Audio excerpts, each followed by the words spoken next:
Hello everyone. आज मैं थोड़ा सा डिफरेंट सा वीडियो लेके आया हूँ, है ना। तो इस वीडियो में मैंने थोड़ा कवर करने की कोशिश किया है कि जितना भी हम लोगों को कॉम्पिटिटिव के लिए मैथमेटिक्स पूछा जाता है ना, उसके लिए मैंने सोचा कि इसको टोटली अपन लोग कवर करने की कोशिश करते हैं, ठीक है। तो इस वीडियो में बेसिकली मैं ऐसा नहीं कर रहा हूँ कि पूरा का पूरा मैथ्स आपको एक ही दिन में सिखा दूंगा, क्योंकि इट इज़ नॉट पॉसिबल कि हम लोग सारी की सारी चीज़ें एक ही दिन में सीख लें। क्लियर है। तो इसलिए मैंने एक सिंपल सी चीज़ करने की कोशिश की है, आपको संक्षिप्त में मतलब कौन से ऐसे मैक्सिमम चैप्टर है जो जनरली पूछे जाते हैं और उनको हम लोग ब्रीफली कैसे ध्यान में रखें। क्योंकि जनरली आप लोगों ने देखा होगा कि हम लोग सारी चीज़ें तो पढ़ लेते हैं पर एक कॉन्सेप्ट नहीं बना पाते, एक संक्षिप्त में उसको नहीं बना पाते। इसलिए मैंने कोशिश किया हो कि ये जो सारी चीज़ें, सारा जो हमारा डाउट है वो एक ही इसमें हम समाहित कर ले कि भाई एक्चुअली मैथमेटिक्स कितना और कितना इर्द गिर्द में घूमता है। क्लियर है ये चीज़। तो जैसे कि आप लोगों ने हिस्ट्री वगैरह में भी देखे होंगे, तो हिस्ट्री वगैरह में कैसा होता है कि हिस्ट्री हम लोग जो इंडियन हिस्ट्री पढ़ते हैं उसमें कैसा होता है कि भारतीय इतिहास को हम लोग 3 सेक्शन में डिवाइड करते हैं। ये अपना इतिहास हो गया और इतिहास को हम लोग क्या 3 सेक्शन में डिवाइड करते हैं। एक प्राचीन हो गया, एक मध्यकालीन हो गया और आधुनिक हो गया। हम लोगों ने ऐसा क्यों किया, हम एक ऊपर से पढ़ने की कोशिश करते फिर अंदर घुसते मतलब जब हम लोग प्राचीन के भी अंदर घुसेंगे तो हम लोग इसको 2-3 सेक्शन में डिवाइड कर देते हैं। तो इसी तरीके से मैंने क्या कोशिश किया हूँ कि एक बार हम ओवरऑल मैथमेटिक्स को समझने की कोशिश करते हैं, है ना। तो थोड़ा सा ब्रीफ वीडियो है, थोड़ा सा जल्दी करूँगा मैं, है ना। आप लोग भी समझने की कोशिश करिए। चलो शुरू करते हैं। देखिए जनरली जो मैथमेटिक्स में जो चैप्टर्स पूछे जाते हैं उस चैप्टर को मैं आप लोगों को बता देता हूँ पहले कि है कौन कौन से चैप्टर्स। तो यहाँ पे मैं अगर बात करूँ तो जनरली मैं जो शुरू से देखता हूँ वो चैप्टर होता है, पहला होता है सिंप्लीफिकेशन। क्या होता है? सिंप्लीफिकेशन। दूसरा जो चैप्टर होता है, अभी पहले हम लोग चैप्टर्स के नाम देख लेते हैं ताकि हम लोग को क्लियर हो जाए कि इसी के इर्द गिर्द घूमते हैं। मैं पूरे के पूरे नहीं ले रहा हूँ। इसके बाद में जो कैलकुलेशन का पोर्शन में सिंप्लीफिकेशन में दे रहा हूँ, जिसमें प्लस माइनस गुना भाग सारी चीज़ें आ जाती है। दूसरा हमारे पास में चैप्टर आता है भिन्न और दशमलव। दूसरा चैप्टर कौन सा आता है हमारे पास में? भिन्न और दशमलव, है ना। मैंने इसको जो बहुत सारी चीज़ें उसको छोटे से हिस्से में मतलब संक्षेप में करने की कोशिश की है, क्योंकि बहुत सारे ऐसे चैप्टर हैं जो एक ही चैप्टर से निकले हुए हैं, है ना। तो उसको हम लोग एक ही चैप्टर के रूप में पढ़ेंगे। इसके बाद में अगर हम लोग देखें तो इसके बाद में जो मेन चैप्टर है वो आ जाता है एवरेज, जो औसत जो हम कहते हैं उसे। इसके बाद में जो चैप्टर आता है वो आता है हमारा परसेंटेज। कौन सा चैप्टर आता है? परसेंटेज। और हम लोग सारी की सारी चीज़ें आज ही देखने वाले हैं, है ना। एक ही वीडियो में मैं सारी की चीज़ें क्लियर करना चाहता हूँ ताकि सब का सब आपका एक ही यूनिट में सब बन जाए।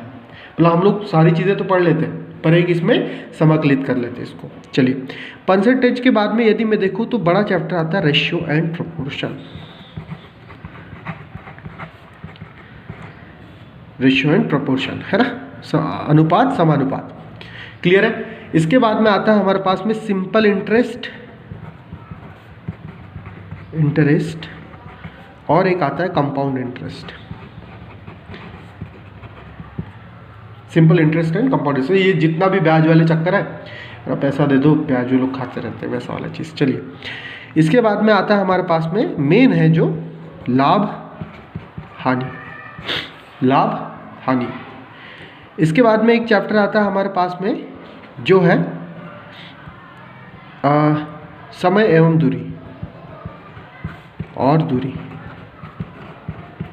ठीक है, क्या होता है? समय और दूरी। इसके बाद में जो बड़ा सा चैप्टर है वो वर्क एंड टाइम। क्या है अपना भाई साहब? Work and time. जो हम लोग काम करते हैं वो समय के अकॉर्डिंग करते हैं। चलिए इसके बाद में जो बड़ा चैप्टर आता है वो क्षेत्रफल और आयतन। और सारी की सारी जो पिक्चर है ना, जितनी भी पिक्चर आप लोग देखते हैं सारी की सारी इन्हीं चैप्टर में इंक्लूड होती है, इन्हीं चैप्टर के इर्द गिर्द में घूमती है। यही कहानी हमारे पूरे मैथ्स की। जैसे आप लोगों ने मिश्रण चैप्टर, जो बड़ा सा चैप्टर है मिश्रण, भी देखा होगा, तो वो कहाँ पे आता है? रेशियो एंड प्रोपोर्शन के अंदर में आता है। मतलब आपने रेशियो प्रोपोर्शन को समझ गए तो आप किसको समझ जाओगे? आप मिश्रण को समझ जाओगे। मिश्रण कुछ नहीं है उसके अलावा। अगर मैं बात करूं कि आपको आयु से रिलेटेड क्वेश्चन आते तो वो किससे सॉल्व हो जाएंगे? रेशियो एंड प्रोपोर्शन से। रेशियो प्रोपोर्शन बहुत अच्छा चैप्टर है। अनुपात समानुपात जो होता है ना, कि मतलब हम लोग ने एक, आप लोगों ने भी देखा चूंकि इसलिए वाले क्वेश्चंस होते हैं वो सारे क्वेश्चन इससे हो जाते हैं। और जो मैथमेटिक्स का ढंग है ना, मैथमेटिक्स अपने ढंग से कैसे क्वेश्चंस करता है। मैथमेटिक्स आपको सिंप्लीफिकेशन नहीं पूछेगा, डायरेक्ट कभी कभी ऐसे ही आपका जस्ट कैलकुलेशन चेक करना हो तो ठीक है, पर आपको सिंप्लीफिकेशन के ही क्वेश्चन नहीं पूछेगा। क्यों? क्योंकि सिंप्लीफिकेशन आपका कैलकुलेशन बढ़ाता है कि आप गणना कर सकते हो कि नहीं, मतलब आप जोड़ सकते हो कि ना, आप घटा सकते हो कि ना, आप किस तरीके से करते हो ना, भिन्न दशमलव तक। आपको अर्थमेटिक के जनरली जो क्वेश्चन आपने लोग भी देखे होंगे, पटवारी की एग्जाम ले लो, एसएससी की एग्जाम ले लो, एमपी की कोई भी एग्जाम ले लो, आईबीपीएस की, बैंकिंग की एग्जाम ले लो, सभी में इन्हीं चैप्टर का पोर्शन थोड़ा सा ज़्यादा होता है और इसी के इर्द गिर्द मैथ्स घूमती है। ठीक है ये चीज़। अब ये समय दूरी एक इंडिविजुअल चैप्टर है, इसको बहुत सारी बुक्स में कैसा दिया रहता है कि समय दूरी के हिसाब से पहले तो समय दूरी वाला गाड़ी वाड़ी वगैरह वाला, कुछ रेलगाड़ी वगैरह वाला रहता है, नाव वाला क्वेश्चन रहता है, और जो हम लोग रिलेटिव स्पीड देखते हैं। चलो थोड़ा सा अब मैं इसको ब्रीफिंग नहीं करूँगा, थोड़ा सा देख लेते हैं हम लोग कि चैप्टर से क्वेश्चंस कैसे आते हैं और हमको ध्यान में क्या क्या रखना है। ठीक है, मैं रिवाइज करते भी चलूँगा ताकि आपको सारी की सारी चीज़ें आपके दिमाग में फिट होते चले। ठीक है, तो सबसे पहला जो हम लोगों ने चैप्टर उठाया है वो है हमारे पास में सिंप्लीफिकेशन।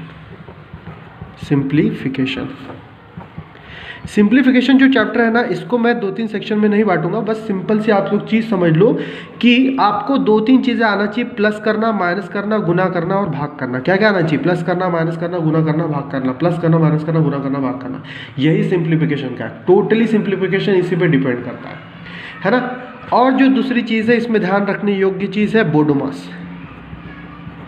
इसको थोड़ा समझ लेते हैं। Bracket of division, multiplication, addition and subtraction.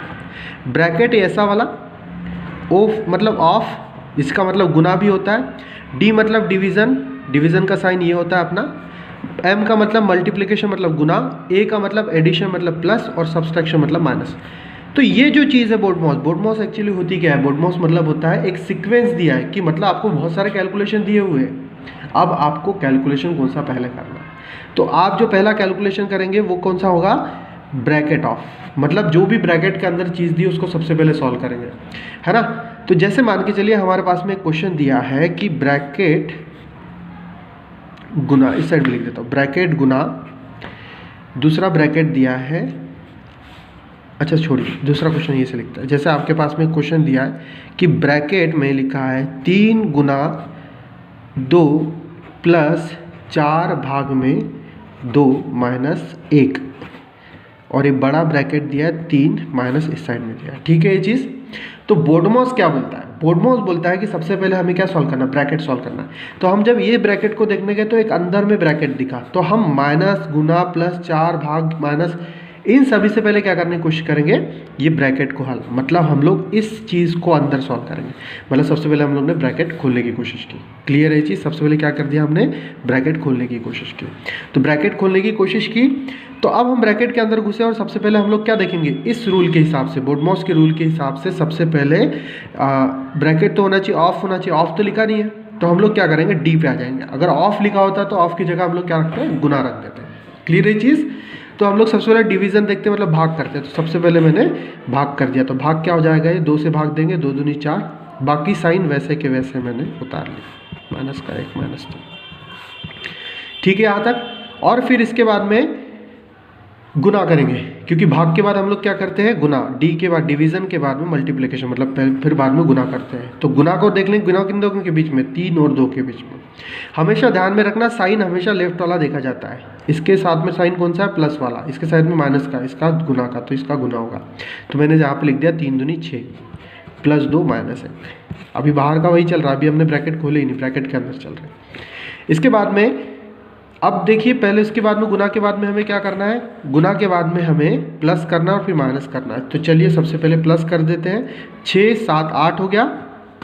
अभी ब्रैकेट नहीं खुला इसलिए बाहर का माइनस नहीं कर रहा मैं। और फिर बचा माइनस का 1। अभी इस ब्रैकेट को खोलने के लिए 8 माइनस 1 कितना हो जाएगा? 7। 7 माइनस 3।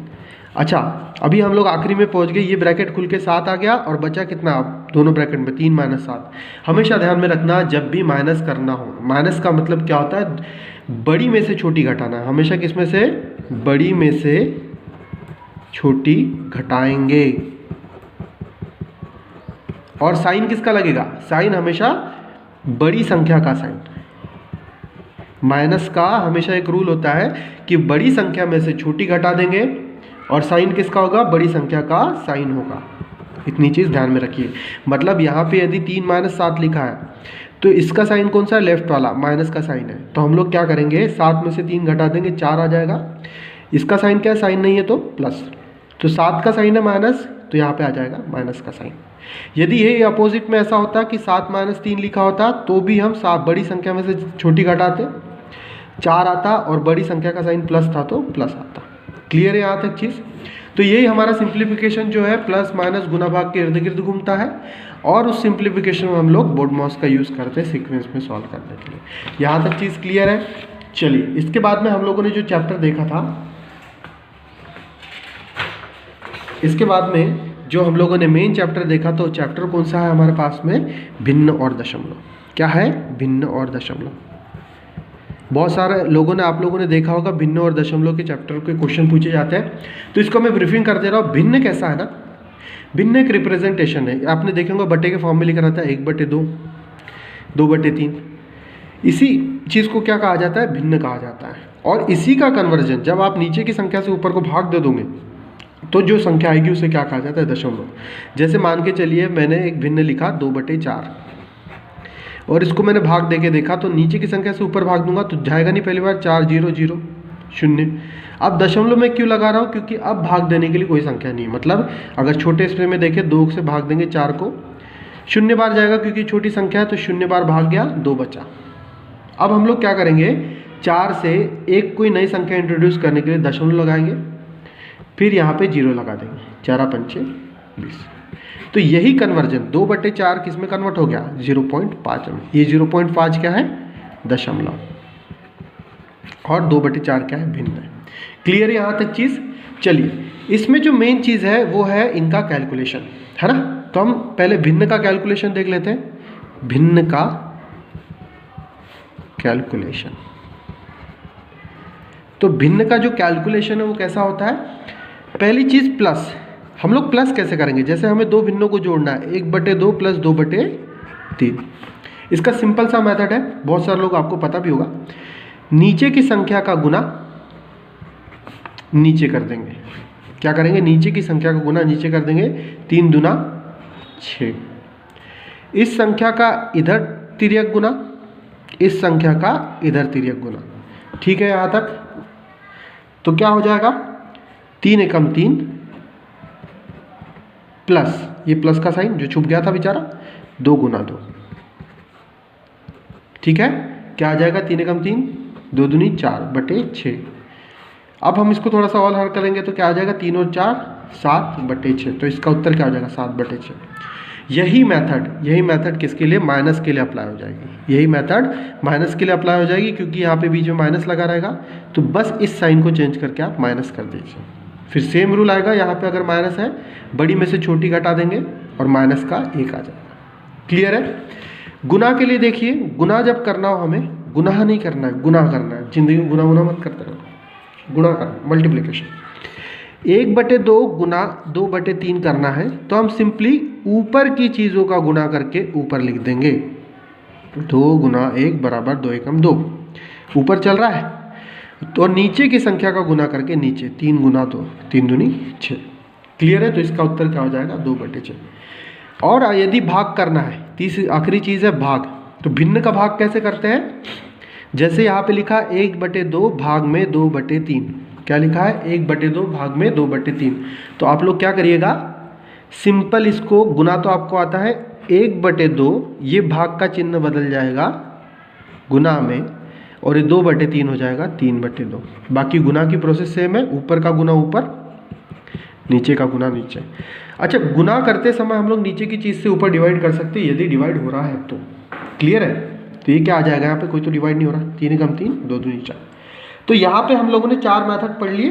प्लस माइनस की मेथड क्या है, नीचे वाला का नीचे गुना करके यहाँ पे लिख देंगे, और तिर्यक गुना करके, यदि बीच में प्लस है तो प्लस, माइनस है तो माइनस। गुना में हम लोग क्या करेंगे, ऊपर की संख्या का गुना करके ऊपर, नीचे की संख्या का गुना करके नीचे।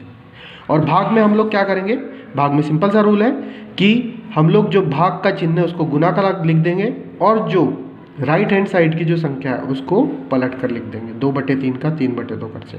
वो प्रोसेस पूरी गुना की हो जाएंगी। क्लियर है यहाँ तक। नेक्स्ट हम लोग देखते हैं भिन्न। भिन्न हो गया हमारा दशमलव। दशमलव में हम लोग गुना भाग कैसे करते हैं?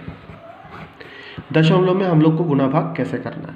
तो दशमलव में गुना भाग करने के लिए हमारे पास में सिंपल सी मेथड है।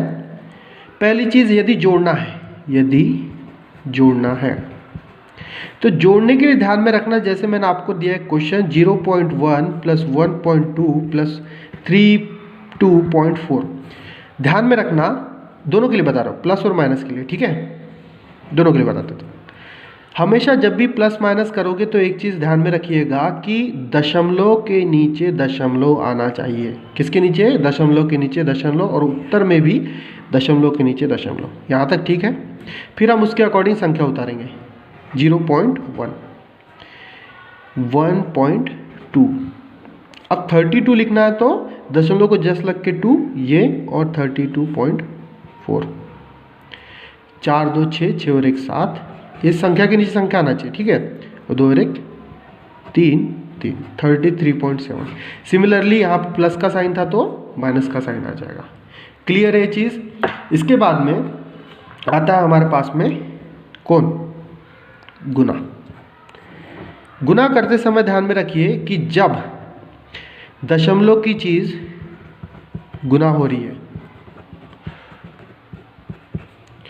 तो हम लोग क्या करेंगे? सिंपली यहाँ पे देख लो, छोटा सा बता देता हूँ। 1.2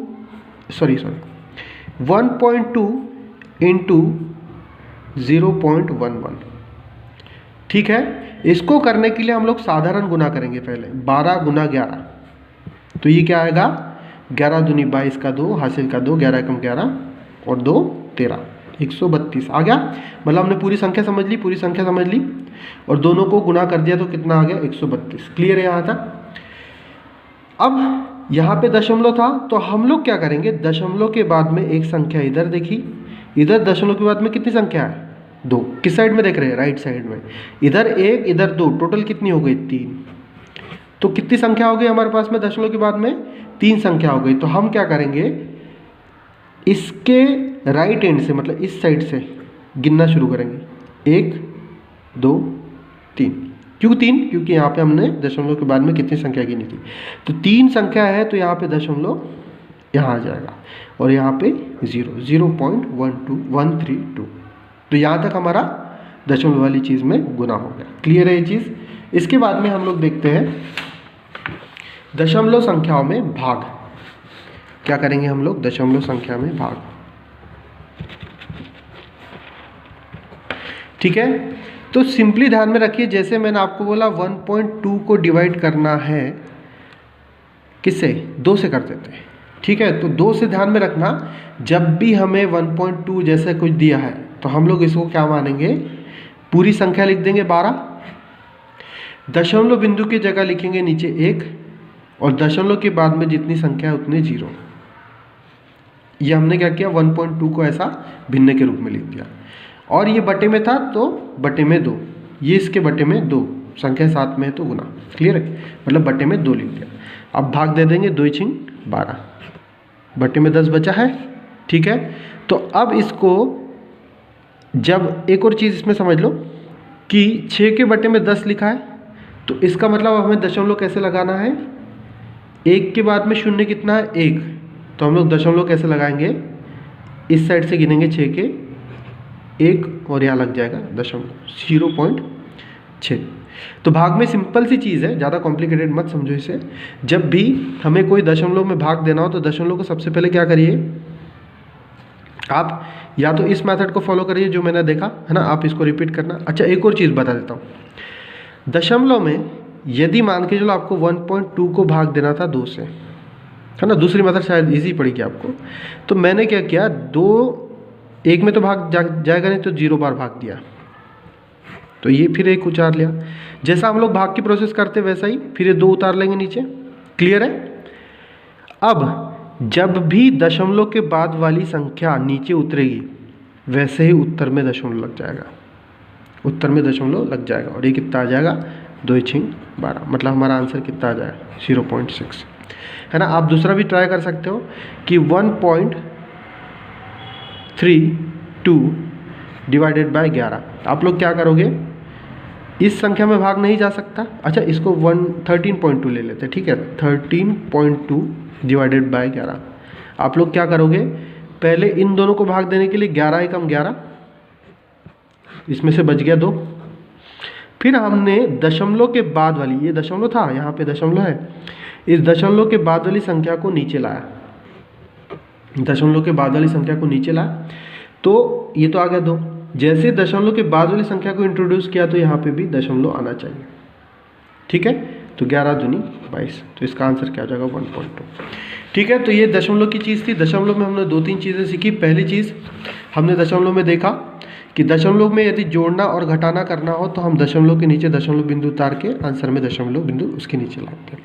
यदि हमें गुना करना हो तो हम देखते हैं कि दशमलव बिंदु के बाद में कितने संख्या है, एक में, और दूसरी संख्या में दशमलव बिंदु के बाद में कितनी संख्या है, यहाँ 2 यहाँ 2, टोटल 4। तो जो भी हमारा उत्तर आएगा इनको गुना करने के बाद, मान के चलो कुछ भी है, मैं जस्ट लिख रहा हूँ 5, 2, 6, 7, 9, साधारण संख्या समझ के। तो यहाँ से गिनने के बाद इसके बाद 2, इसके बाद 2, तो टोटल हो गई हमारे पास 4 संख्या। तो 1, 2, 3, 4 किस साइड से गिनेंगे, राइट साइड से। 1, 2, 3, 4 और दशमलव बिंदु यहाँ लग जाएगा। भाग के लिए सिंपल सी प्रोसेस हमने समझ लिया कि भाग हमें वैसा ही करना है जैसे मैंने आपको बताया। 1.4 में यदि 7 का भाग देंगे तो पहली संख्या में तो 0 बार भाग, और जैसे दशमलव के बाद की संख्या उतारी तो यहाँ भी दशमलव लग जाएगा। 7 दूनी 14, 0.2। क्लियर है यहाँ तक। तो हमने भिन्न और दशमलव में 2 ही चीज़ें सीखी कि भिन्न में हम लोग ने प्लस माइनस गुना भाग सीखा, और दशमलव में भी हमने प्लस माइनस गुना भाग सीखा। इससे भी ज़्यादा चीज़ें, पर थोड़ा सा ओवरऑल में हम लोग यही चीज़ देखेंगे। चलिए नेक्स्ट चैप्टर पे आते हैं हम लोग। दशमलव भिन्न के बाद में हमारे पास में जो मेन चैप्टर आता है वो आता है एवरेज, औसत, है ना। शॉर्ट में बता रहा हूँ, कोई समस्या की बात नहीं होना चाहिए। औसत, तो चलो औसत को यदि मैं आप लोग को समझाऊँ थोड़ा सा ब्रीफ में, तो जो हमारा औसत भाई साहब है ना, जो हमारा औसत भाई साहब है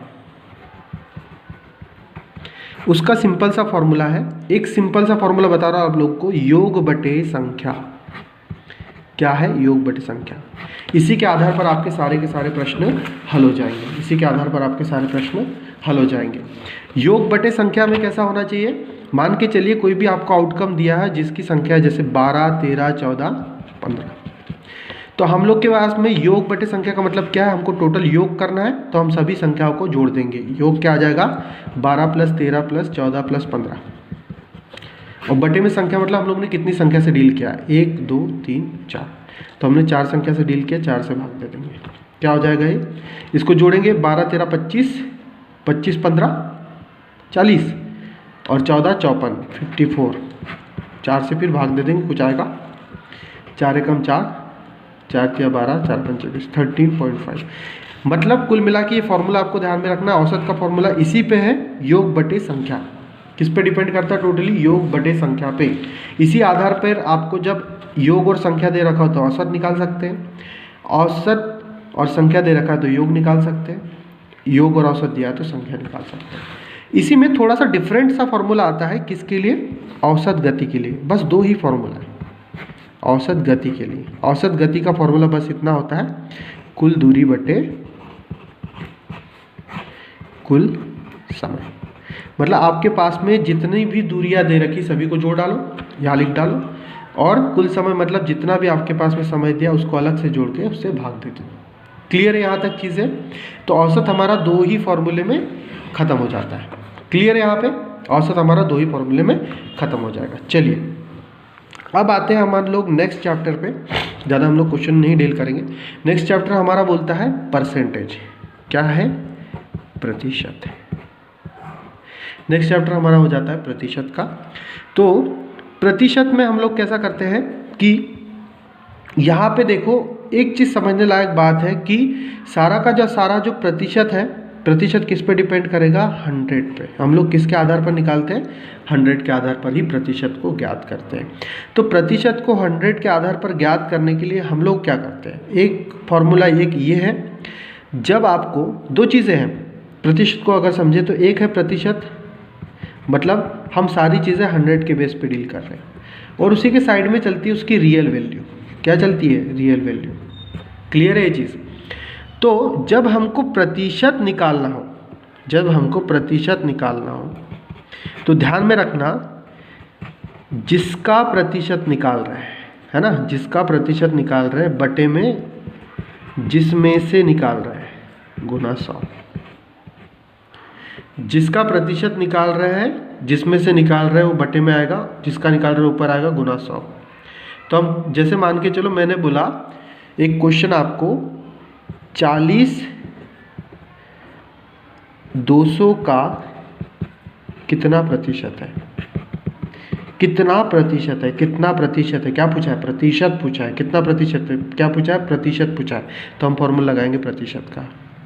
किसका पूछा है, 40 का। 40 जो है किस में से, 200 में से, ठीक है। 40 जो नंबर आया 200 में से वो कितना प्रतिशत है 200 का। तो 40 को रख देंगे जिसका, किसका निकाल रहे हैं 40 का, किस में से निकाल रहे हैं 200 में से, तो नीचे आ जाएगा 200 गुना 100, सीधा सीधा 20%। क्लियर है ये चीज़, है ना। इसी फॉर्मूले से अगर आपको वैल्यूज़ थोड़ी सी डिफरेंट हो जाती है, कहा जाता है कि आपको प्रतिशत पहले से दे रखा है। जैसे एक क्वेश्चन ये हो सकता है कि 50 का 20% क्या है, तो आप सिंपली इस फॉर्मूले का यूज़ भी कर सकते हो कि आपको 20% पहले से दी गई, ये साइन लगा है ना, तो मतलब इसका मतलब प्रतिशत दिया है। आप यहाँ पे रख देंगे 20 और किसका पूछा है 50 का, तो इसमें जिसके मत देना है, किस में से पूछा है 50 में से। इसका मतलब क्या होता है, किस में से पूछा है 50 में से। तो 50 में से कहाँ पे आएगा, जिसमें से, जिसका बटे 50 गुना 100। तो ये क्या आ जाएगा, ये इधर ट्रांसफर हो जाएगा, 50 दूनी 100, ठीक है। 50 दूनी 100 मतलब ये 1000 हो गया, बटे में 100 मतलब ये टोटल मिला के आंसर आ जाएगा आपका 10। यहाँ पे ठीक है। या तो आप सिंपली इसी को कर सकते हो, जब भी आपको प्रतिशत दिया हो और उसकी रियल वैल्यू पूछा हो जिसका, तो आप क्या करोगे, 50 का 20%, क्या करोगे 50 का 20%, इतनी सी चीज़ है, इसको हल कर लीजिए, आपका आ जाएगा आंसर 10। ठीक है। तो दो ही चीज़ अभी प्रतिशत में समझिए, सिंपल सिंपल सा। एक, जब आपको परसेंट निकालना हो तो परसेंट निकालने के लिए फॉर्मूला प्रतिशत बराबर जिसका भी हमें प्रतिशत निकालना है, जिस टोटल वैल्यू में से निकालना है, ठीक है, वो बटे में आ जाएगी गुना 100। और जब दूसरे टाइप का क्वेश्चन कि हमें प्रतिशत पहले से दे रखा है, किसी एक वैल्यू का प्रतिशत पहले से दे रखा है, उसकी उस प्रतिशत का मान निकालना है, वैल्यू निकालना है कि रियल वैल्यू कितनी है, ठीक है। तब हम फॉर्मूला क्या लगाते हैं, 50 का मतलब गुना और प्रतिशत को 20/100 लिखते हैं, ठीक है ये चीज़। तो प्रतिशत में हम लोग को समझने की चीज़ ये है। अगर आप लोग थोड़ा और कंफ्यूज हो रहे हो तो मैं आपको एक और क्वेश्चन के थ्रू समझाता हूँ। जैसे मान के चलिए कि आपके पास में 40 संतरे हैं, आपके पास में 40 संतरे हैं और उसमें से 10 संतरे खराब हैं। क्या है, 40 संतरे हैं और 10 संतरे खराब हैं। तो मैंने आपको बोला कि कितने प्रतिशत संतरे खराब है, कितने प्रतिशत संतरे खराब है। ये खराब वाली चीज़ तो दे रखी है पहले से, फिर प्रतिशत क्यों निकाल रहे हैं, मतलब हम लोग अब परसेंट में डील कर रहे हैं। क्लियर है। अब हम क्या में डील कर रहे हैं, परसेंट में चेंज करने वाले हैं। तो हम क्या करेंगे, परसेंट निकालना है, कितने प्रतिशत पूछा है, तो सीधे से हम लोग परसेंट का फॉर्मूला लगा देंगे। प्रतिशत बराबर क्या होता है फॉर्मूला, जिसका निकाल रहे हैं, किसका निकाल रहे हैं प्रतिशत, कितने परसेंट संतरे खराब है, तो खराब वाले ऊपर आ जाएंगे, खराब की संख्या। किस में से निकाल रहे हैं, टोटल कितना है, टोटल है 40, किस में से निकाल रहे हैं 40 में से, मतलब टोटल संतरे में से, गुना 100। तो खराब का निकाल रहे तो खराब 10, टोटल बटे 40 गुना 100, ये कितना आ जाएगा, ये 4 दूनी 8, जो भी 2.5 मतलब 25 आ जाएगा। इसको आप सॉल्व करिएगा, 25 आ जाएगा। इसी की जगह यदि दूसरा क्वेश्चन ऐसा होता कि 50 संतरे में से, देखिए ध्यान रखना दोनों क्वेश्चन में डिफरेंस अभी बताऊंगा। 50 संतरे में से 10% संतरे खराब है, कितने संतरे खराब है, ठीक है। अगर यहाँ पे देखो, पहला क्वेश्चन हम लोग देखें, 40 संतरे दिए और एग्जैक्ट संख्या दे रखी है कि कितने खराब है। अब हमको उसको किस में चेंज करना है, प्रतिशत में चेंज करना है। मतलब खराब की वैल्यू तो दी हुई है कि गिनोगे आप तो वैल्यू बराबर आ रही है, पर वो पूछ रहा है कि परसेंट के आधार पर कितने खराब है। तो कौन सा फॉर्मूला लगाओगे, ये वाला।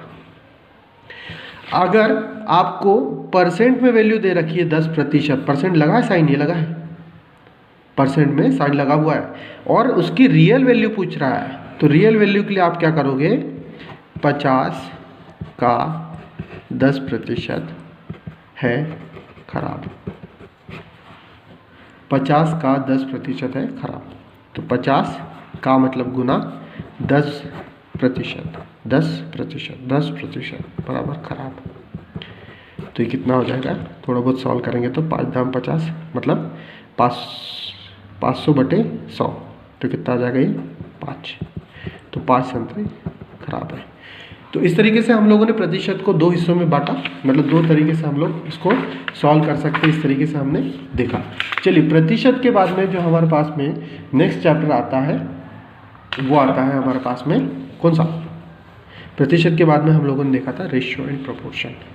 क्या देखा था हम लोगों ने, रेशियो एंड प्रोपोर्शन।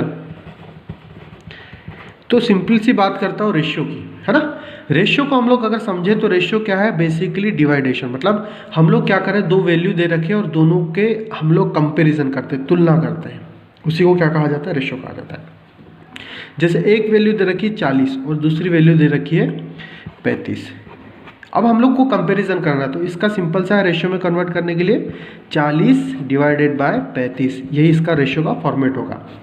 तो इसको कौन सी कॉमन संख्या डिवाइड कर सकती है, 5 कर सकती है, 5 8 40, 5 7 35। तो इस जो 2 वैल्यू दे रखी थी हम लोग ने उसको किस में कन्वर्ट कर लिया, एक छोटी छोटी वैल्यू में कंपेयर कर लिया।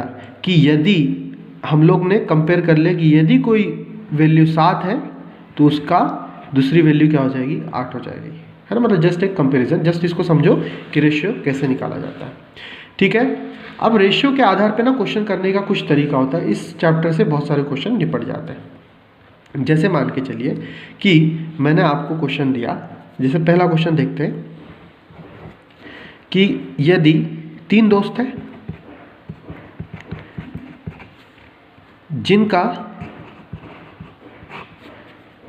जिनकी आय 3:4 कुछ अलग लेते हैं ना, 1:2:3 है ना। अब क्या दिया है हमको, यदि कुल आय 6000 है तो पहले की आय ज्ञात कीजिए, ठीक है। तो अब ध्यान में रखना, यहाँ पे हम लोग कंपैरिजन से हमेशा इसको सॉल्व करने की कोशिश करेंगे, ठीक है। किससे सॉल्व करेंगे, हमेशा कंपैरिजन से सॉल्व करेंगे।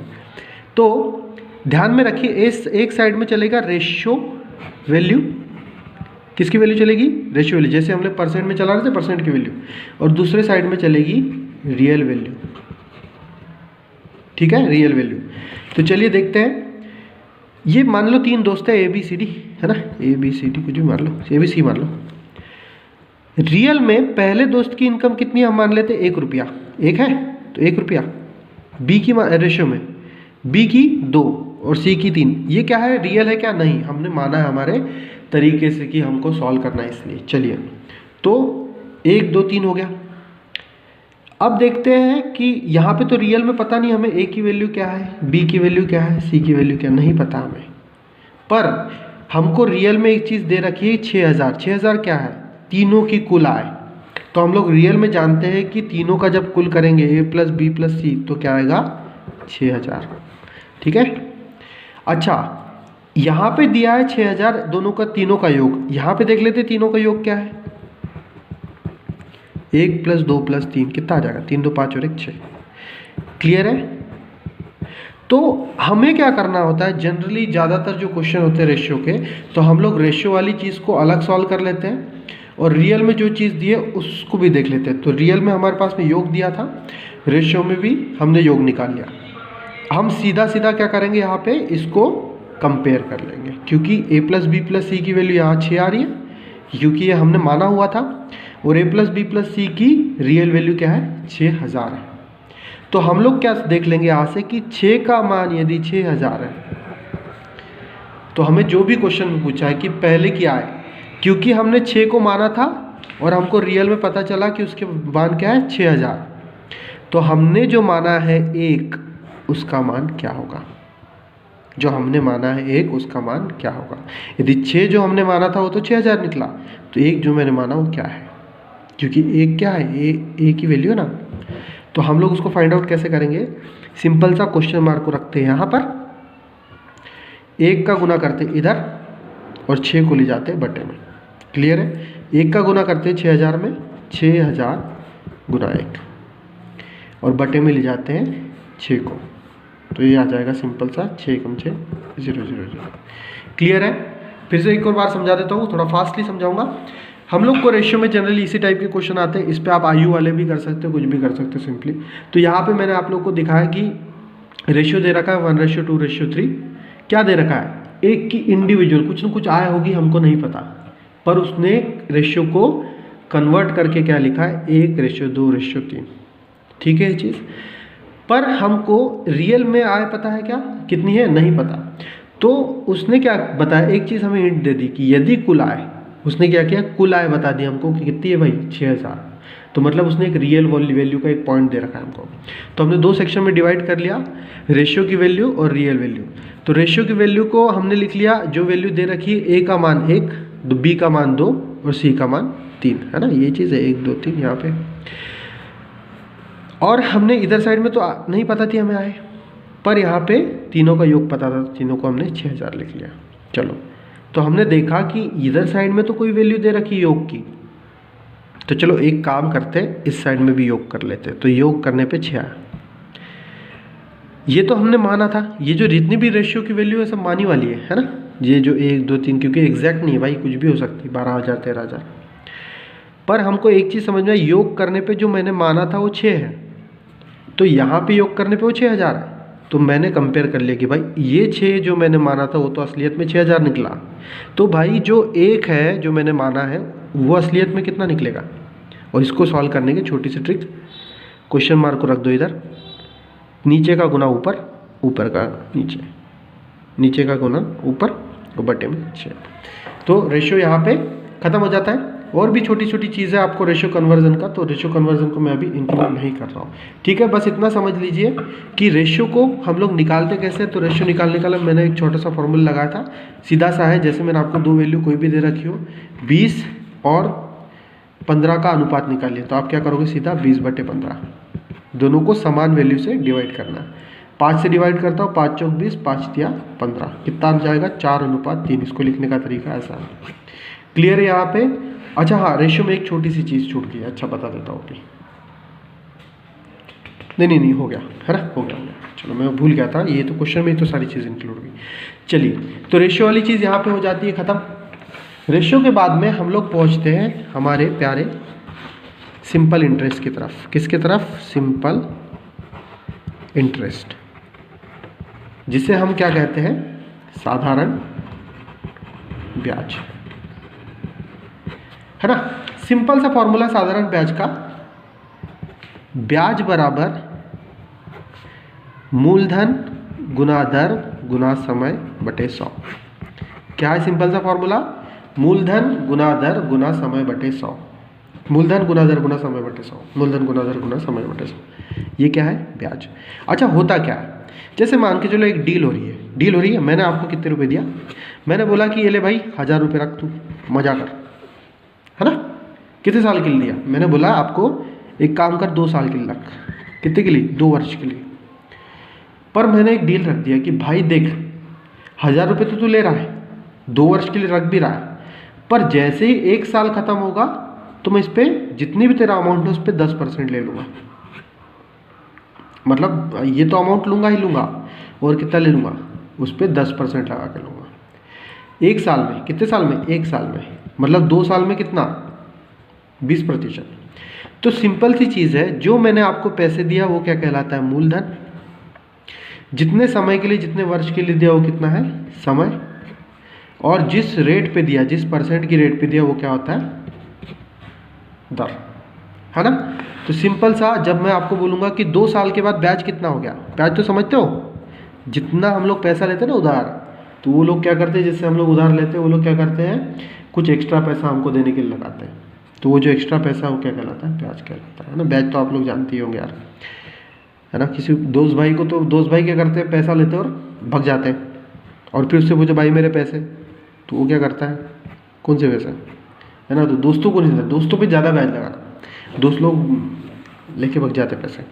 तो दर की जगह हम लोग रखेंगे 10% और समय की जगह रखेंगे 2 वर्ष बटे में 100। इसको आप सॉल्व करोगे, जो भी आपका आंसर आएगा, शायद 200 आएगा। तो 200 रुपये इस पर क्या लग जाएगा? ब्याज लग जाएगा। और दोस्तों को छोड़ना मत, दोस्तों से पूरे पैसे लेना। क्लियर है यहाँ तक? अच्छा, ये हो गया ब्याज। तो हमने यहाँ पे 2-3 चीज़ सीखी कि मूलधन, समय, दर क्या होता है, ब्याज निकालने का तरीका क्या होता है, और जब ब्याज मिल गया, अच्छा अब ब्याज मिल गया तो ब्याज तो आप इकलौता तो दोगे नहीं, उसकी जो भी आपने अमाउंट लिया था 1000 रुपये, वो भी तो वापस करोगे। तो ब्याज मिला के जो टोटल पहले का पैसा है, दोनों मिला के दोगे। तो यही जब दोनों को मिला के देना होता है तो क्या कहलाता है? मिश्रधन। क्या कहलाता है हमारा? मिश्रधन कहलाता है। क्लियर है यहाँ तक चीज़ें, है ना। तो यहीं पे हमारा सिंपल इंटरेस्ट समाप्त हो जाता है। ब्याज होता है मूलधन गुना दर गुना समय बटे 100। ब्याज कैसे निकालते हैं आपको बता दिया। मिश्रधन क्या होता है? हम लोग जो टोटल अमाउंट उसको देते, वापस करते हैं, मतलब 1000 रुपये लिया था, 200 रुपये ब्याज लगा के वापस करते हैं। क्लियर है। जिसके बाद में आता है हमारा सिंपल सा छोटा सा प्यारा सा चैप्टर। सिंपल सा प्यारा सा चैप्टर क्या आता है हमारा? कंपाउंड इंटरेस्ट, मतलब चक्रवृद्धि।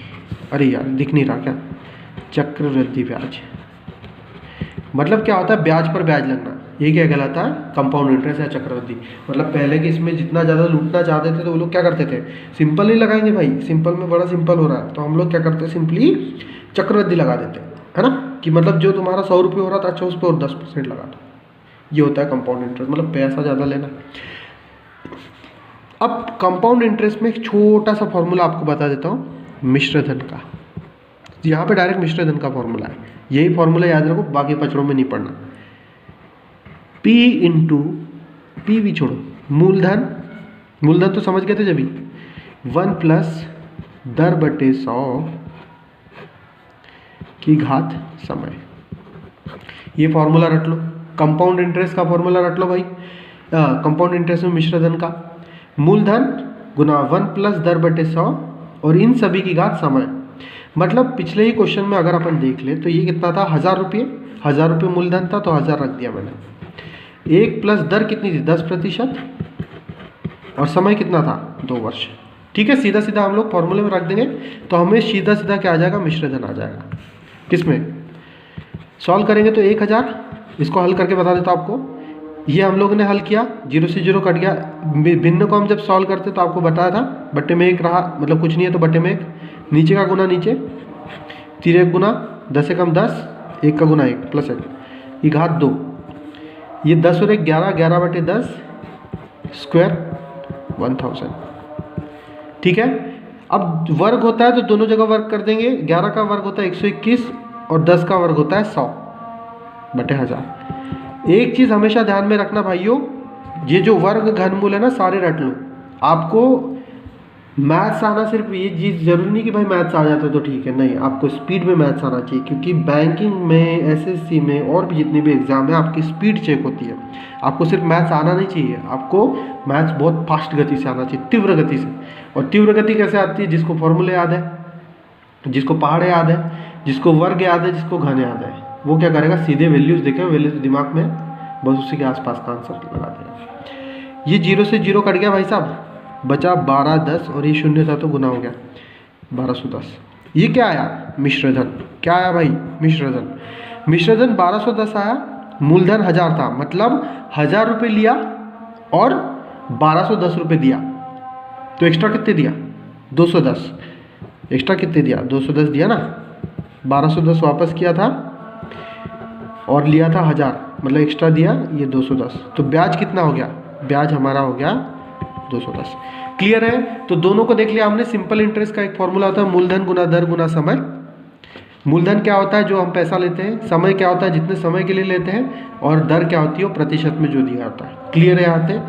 तो ब्याज निकल जाता है। और मिश्रधन क्या होता है, जितना भी पैसा हमने लिया है उसमें जब हम ब्याज मिला के जोड़ के वापस करते हैं, गिड़गिड़ा के रो के, अरे भाई ले ले यार, माफ़ कर दे भाई, इतने पैसे दे पाए, जो भी होता है आपका ना, तो वो मिश्रधन होता है। ठीक है, अब मिश्रधन बराबर किसके लिए, चक्रवृद्धि ब्याज। चक्रवृद्धि ब्याज का सिंपल सा फॉर्मूला मिश्रधन का, इसको रट लो, मूलधन गुना 1 + दर बटे 100। मूलधन, ये उटपटांग सी चीज़ दिख रही है ना, घात वात वाली, तो ये कंपाउंड इंटरेस्ट का है ना।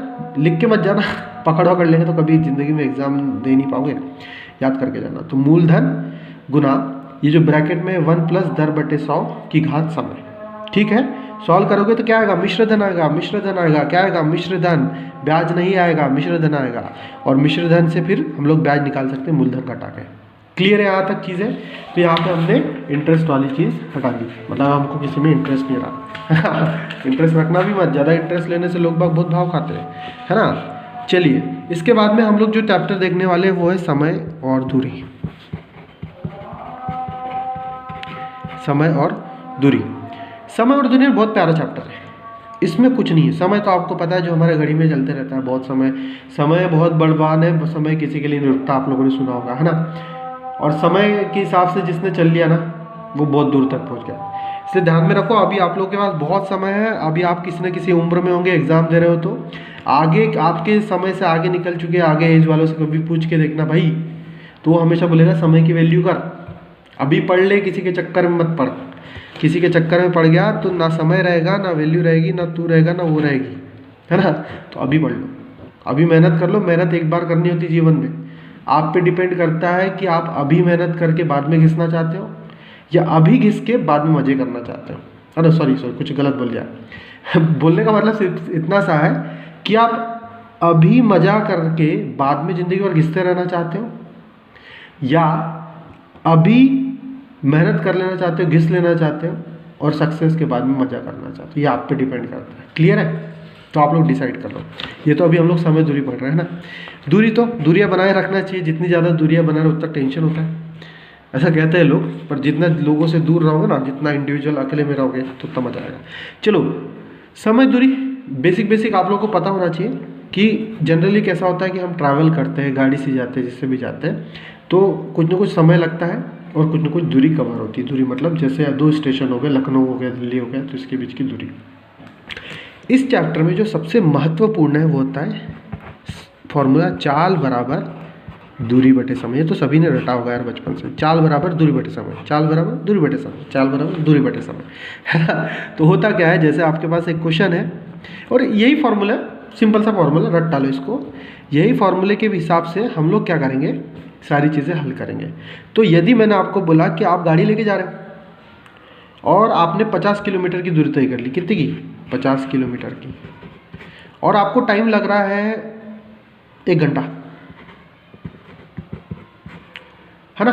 तो आप क्या बोलोगे, कितनी की चाल से जा रहा है, 1 घंटे में 50 चल रहा, मतलब आपने दूरी की जगह रख दिया 50, है ना, किलोमीटर वाली चीज़, और समय की जगह रख दिया 1 घंटा। अब हल करोगे थोड़ा सा तो ये 50 आ जाएगा। तो 50 किलोमीटर प्रति घंटा, ये जो किलोमीटर प्रति घंटा वो क्या होता है, हमेशा चाल। क्या होता है, चाल। जो सिर्फ घंटा, मिनट, सेकंड में दिया वो क्या होता है, समय। समय अति बलवान, ध्यान में रखना भाई, चाहे कितनी भी बकर कर लो, समय अति बलवान। ये किलोमीटर, मीटर, ये सब दूरी। तो क्लियर है। इसी फॉर्मूले से यदि आपको चाल दिया होता, समय दिया होता, तो आप दूरी निकाल लेते, है ना। जैसे आपके पास में दूरी नहीं दी होती तो आप समय की जगह रखते, जैसे मान के लो 5 घंटे, और चाल दी होती 25 किलोमीटर प्रति घंटा। तो दूरी जिस भी व्यक्ति को हमें निकालना होता है उसको बराबर के एक साइड में रहने देते हैं हम, और जो उसके साथ में जो भी है भाई बंधु, उस भाई बंधु को भगा देते पाकिस्तान, मतलब बराबर के उस साइड। तो भाग वाले को जब उस साइड भगाते तो कैसे, गुना में चला जाता है ना। ये चीज़ मैं और भी वीडियो में बता चुका, फिर भी ध्यान में रखिए। जब भी बराबर से किसी को ट्रांसफ़र करना हो तो प्लस की चीज़ माइनस, माइनस की चीज़ प्लस, गुना की चीज़ भाग, और भाग की चीज़ गुना। यहाँ तक ठीक है। तो इस तरीके से जब हम सॉल्व करेंगे तो दूरी भी आता है। उसी तरीके से समय भी ज्ञात किया जा सकता है चाल को ट्रांसफर करके दूरी की तरफ। तो ये एक छोटा सा फॉर्मूला जो हमने मेनली पढ़ा वो क्या था, चाल बराबर दूरी बटे समय, और इसी के इर्द गिर्द सारा समय और दूरी का खेल है। अब थोड़ा सा समय दूरी को इंडिविजुअली देखते हैं। इसमें एक टाइप का क्वेश्चन होता है नाव वाला क्वेश्चन। किसका होता है, नाव वाला। तो ध्यान रखिएगा फॉर्मूला वही लगने वाला है, कौन सा, चाल बराबर दूरी बटे समय। बस इसमें ध्यान रखना कि ऑब्वियसली जब आप नाव लेके इसमें चल रहे हो नदी में, ये नदी है हमारी, अगर मान के चलो नदी इस साइड बह रही है और इसकी कोई स्पीड है x, जस्ट x माना, x से डरना नहीं। बहुत सारे लोग x देखती है, अरे भाई x तो काफ़ी खतरनाक है, ऐसा नहीं करना। लिखा है बेचारा शरीफ आदमी है ना, x से जा रही है और आप नाव भी इसी डायरेक्शन में चला रहे हो। तो जब भाई आप भी उधर ही जा रहे हो, नाव भी उधर ही जा रही है, पानी भी उधर जा रहा है, सब उधर ही जा रहा है, तो भाई क्या हो जाएगा, आपकी स्पीड बढ़ जाएगी। तो बढ़ जाएगी मतलब दोनों जुड़ जाएंगी और एक नई सी स्पीड मिलेगी। तो जब आप नदी की डायरेक्शन में जा रहे हो तो दोनों को जुड़ जाएगी। और मान के चलो नदी इधर बह रही है और आपको भाई बिल्कुल नदी को क्लियर करते हुए काटते हुए जाना है, इस साइड अपोजिट में जाना है, मतलब आप दुनिया के अपोज में चलते हो, ऐसा कुछ है ना, समझ लो। तो जब आप नदी इस साइड बह रही है और आपको इस साइड जाना है, तो अब क्या होगा, नदी के अपोजिट तो हमारी कुल चाल, ये क्या थी, कुल चाल, ये क्या थी, कुल चाल। तो यहाँ पे कुल चाल क्या हो जाएगी, यहाँ पे कुल चाल क्या हो जाएगी, x माइनस वाई। बस बाकी वही हमारा चाल बराबर दूरी बटे समय। ठीक है, नाव के लिए ध्यान में रखना, नाव जब एक डायरेक्शन में जा रही है तो चाल ये जुड़ जाएगी, मतलब जो रिजल्टेंट चाल है वो जोड़ने पे आएगी, और इधर रिजल्टेंट चाल माइनस करने पे आएगी। कब, जब अपोजिट चल रही है। दूसरे टाइप का क्वेश्चन होता है रेलगाड़ी का क्वेश्चन। अच्छा, रेलगाड़ी का क्वेश्चन स्पेशली क्यों लिया जाता है? देखो रेलगाड़ी का कॉन्सेप्ट कैसा है ना, कि जो रेलगाड़ी होती है एक कोई छोटा सा ऑब्जेक्ट नहीं होता है ना। तो जब रेलगाड़ी चल रही होती है तो एक बहुत बड़ी लेंथ चल रही होती है ना, बहुत ज़्यादा बड़ी लेंथ। जैसे यहाँ पे देखो रेलगाड़ी इतनी बड़ी रहती है, तो हम लोग क्या बोलते हैं कि जब रेलगाड़ी 1-1 किलोमीटर की है, 1-1.5 किलोमीटर की है, तो ऑब्वियसली जब वो खुद भी चलेगी तो खुद का डिस्टेंस तय करेगी। तो यहाँ पे हमेशा ध्यान में रखना, चाल बराबर क्या होता है, दूरी बटे समय तो होता है ना, दूरी बटे समय होगा। यहाँ पे हमेशा ध्यान में रखना, जो भी दूरी आपको दी है, जो भी दूरी आपको दी है उसमें रेलगाड़ी की लंबाई जोड़ देना, उसमें रेलगाड़ी की लंबाई जोड़ देना।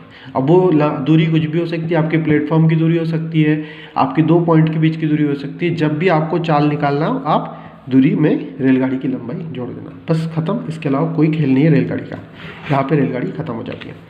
तीसरा, इसी में समय दूरी में जो तीसरे टाइप के क्वेश्चन है वो किस पे आते हैं हमारे,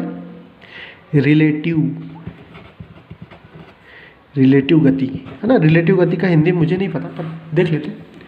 ध्यान, जैसे कि मान के चलो आप एक गाड़ी ड्राइव कर रहे हो, है ना, गाड़ी ड्राइव कर रहे हो और सामने से दूसरी बस आ जाती है।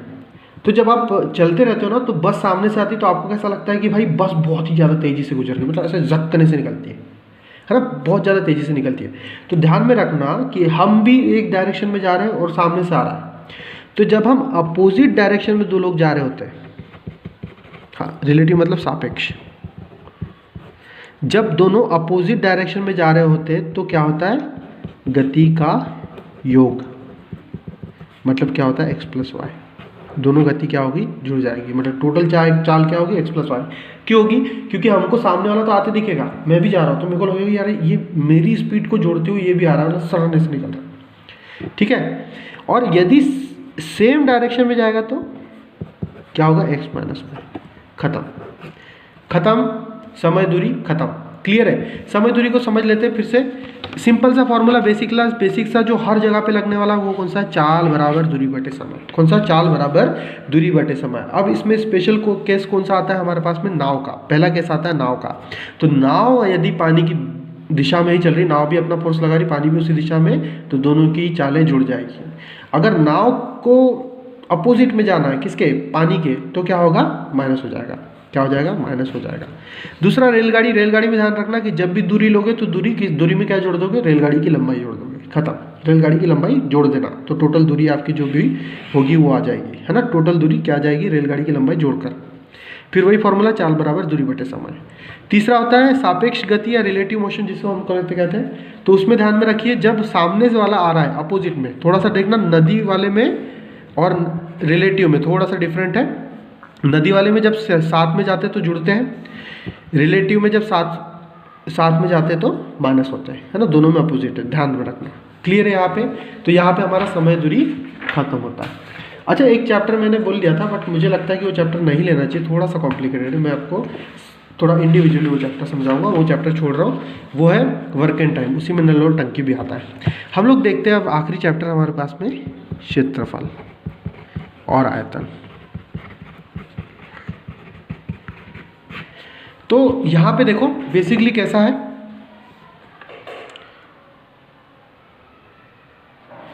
बेसिकली सिस्टम कैसा है क्षेत्रफल और आयतन का, कि हम लोग क्या करते हैं जनरली, जो भी 2D इमेज है, जैसे 2D इमेज मान लो क्या क्या हो सकता है, वर्ग, मतलब जिसको हम लोग ऐसा छू तो सकते हैं पर ऐसा पकड़ नहीं सकते। आप वर्ग को कभी पकड़ के दिखा सकते हैं भाई ये वर्ग है? नहीं नहीं, ऐसा नहीं होता है ना। वर्ग हो गया, आयतन हो गया, वृत्त हो गया, इन सभी के क्या निकलते हैं? क्षेत्रफल निकलते हैं।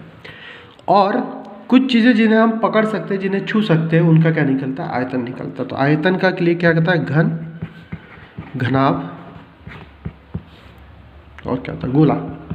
तो इन सभी के सिंपल से फॉर्मूले हैं, फॉर्मूले में आप लोग को बता देता हूँ। तो फॉर्मूले क्या है, जब हमें क्षेत्रफल निकालना है, वर्ग का फॉर्मूला क्या होता है?